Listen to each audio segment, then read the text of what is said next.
kalau sudah takdirnya, orang mau hati-hati apa ya, kalau sudah takdir ya takdir. Ya umpamanya ya namanya kehati-hatian itu tidak mungkin bisa terus merubah takdir itu sendiri. Silakan seseorang berikhtiar, berusaha, berhati-hati. Ya, tapi kalau sudah ketentuan Allah, siapa sih yang bisa merubah? Itu. Kemudian sebelum kita masuk kepada pertanyaan, saya akan menceritakan peristiwa di zaman Sayyidina Umar radhiyallahu anhu. Kita lihat bagaimana para mujahidun, para sahabat punya izzah yang luar biasa. Salah satunya adalah peristiwa ketika terjadi peperangan di abad di tahun ke-19 Hijriah, di zaman Sayyidina Umar radhiyallahu anhu. Dalam pertemuan dengan Romawi, itu banyak tawan-tawanan muslim yang ditawan oleh mereka, oleh Kaisar Romawi. Salah satunya adalah Abdullah bin Hudzafah. Jadi di tawanan itu si Kaisar tadi mencari, ditarik mana si Abdullah bin Hudzafah. Dia mau tahu bagaimana para sahabat itu keyakinannya, dia yakin bisa dirubah ini. Nah, dicari satu namanya Abdullah bin Hudzafah. Sudah ketika dia cari, dia lihat ini salah satu tokoh berarti ini. Ditawari pertama jabatan kedudukan, dibujuklah supaya dia meninggalkan agama tadi, meninggalkan Islam. Pujukan tadi nggak mempan, harta kedudukan nggak mempan. Setelah kedudukan tadi tidak mempan, dia diancam. Apa ancamannya? Ya udah, ditaruh dia disalib, diperintahkan pasukan panahnya itu untuk memanah, tapi jangan mematikan. Kalaupun ada luka-luka dikit lah. Jadi tidak dalam posisi panah itu langsung sampai kepada, yang penting orang ini selamat. Nggak mempan juga. Jadi dengan ancaman tadi nggak mempan. Kemudian berikutnya disiksa. Apa disiksanya di situ? Ya udah, dia dipenjara, nggak dikasih makan minum, sampai berhari, sampai kelaparan sudah. Akhirnya disajikan daging babi sama khamar. Ya, yang penting kalau kamu meninggalkan itu semua, artinya kamu tidak tersiksa lagi, ya masuk Kristen, aman semuanya. Dia nggak makan, dia tetap nggak mau makan walaupun meninggal juga. Nah, kemudian berikutnya, ini yang disiksa orang lain sekarang. Jadi pasang kuali begitu yang besar dengan air minyak dibakar, sudah sampai mendidih. Beberapa sahabat yang lain mau ditaruh di situ. Kamu sudah masuk ke agama Nasrani, ini aman. Dia bertahan juga. Ditaruh satu, dia bertahan sampai syahid. Dua, dia bertahan sampai syahid. Ya, terakhir ya sudah, kamu dimasukkan juga. Ketika dia mau dimasukkan, si Kaisar tadi melihat Abdullah bin Hudzafah tadi meneteskan air mata. Jangan-jangan dia nyesel ini. Ya sudah, kamu tidak dimasukkan asal kami melihat kamu tadi kelihatannya sedih, meneteskan air mata. Dia bilang, saya sedih itu bukan karena takut mati. Saya berharap ini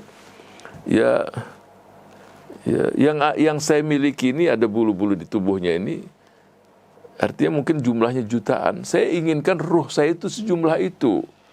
Jadi bukan sekali mati, kalau bisa 2, 3, 10, 1000, 100, sejuta kali saya mati juga untuk fisabilillah. Ini Kaisarnya sampai bingung, ini manusia apa ini? Ya, akhirnya dia melihat keimanan itu luar biasa. Nah, inilah yang saya ingin garis bawahi di sini, wala tamutunna illa wa antum muslimun. Jadi hidup itu sekali saja di dunia ini. Dan yang semacam ini pun kita dapatkan juga pada Mus'ab bin Umair, pada sahabat-sahabat yang lain. Sahabat-sahabat yang lain itu, dan para sahabat-sahabat Rasul sallallahu alaihi wasallam, begitulah karakter mereka semua. Pertanyaannya siapa? Siapa murabbi mereka? Rasulullah sallallahu alaihi wasallam.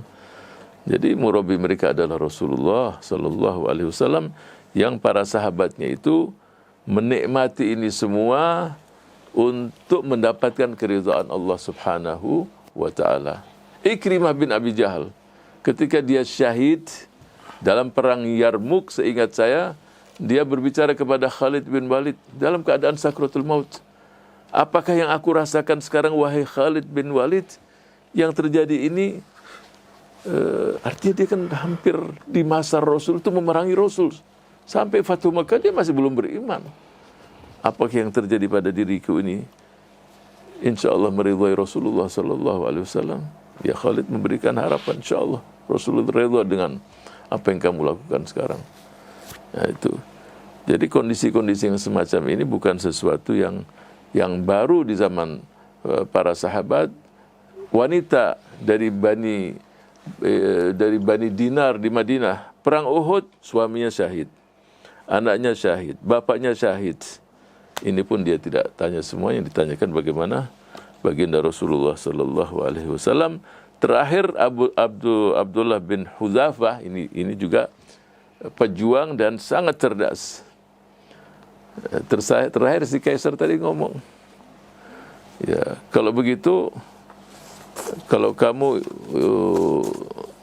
saya minta untuk suruh nyium jidatnya. Ya, kalau kamu mau nyium jidat saya bebaskan kamu. Oke, saya mau, tapi dengan catatan semua yang ditawan bebas semua. Iya, bebas semua. Jadi, akhirnya dia cium jidatnya, siapa itu Kaisar. Cium jidatnya, dia nggak menganggap sesuatu yang syirik, ya biasa-biasa aja dah. Akhirnya semua dibebaskan, pulang dia ke Madinah, ketemu dengan Umar bin Khattab radhiyallahu anhu. Kemudian Sayyidina Umar mengatakan, karena tawannya cukup banyak, ungkapan dia adalah haqqun ala kulli muslimin an yuqabbila ra'sa Abdullah bin Hudzafah wa ana abda'u bizalika. Jadi pantaslah untuk setiap muslim untuk mencium kepalanya Abdullah bin Hudzafah. Jadi ada yang sifatnya itu izzah, ada yang sifatnya biasa-biasa aja lah. Ya, mencium kepala orang atau siapa itu kan bukan, kecuali nyium kakinya, sujud di hadapannya, itu mungkin jadi masalah yang sangat besar. Jadi di samping seorang pejuang, jadilah sebagai seorang muslim yang fatin, yang jenius, yang pandai juga. Ya, itu semua harus dalam perjuangan itu demikian. Apalagi pandai untuk menggunakan waktu dengan sebaik-baiknya.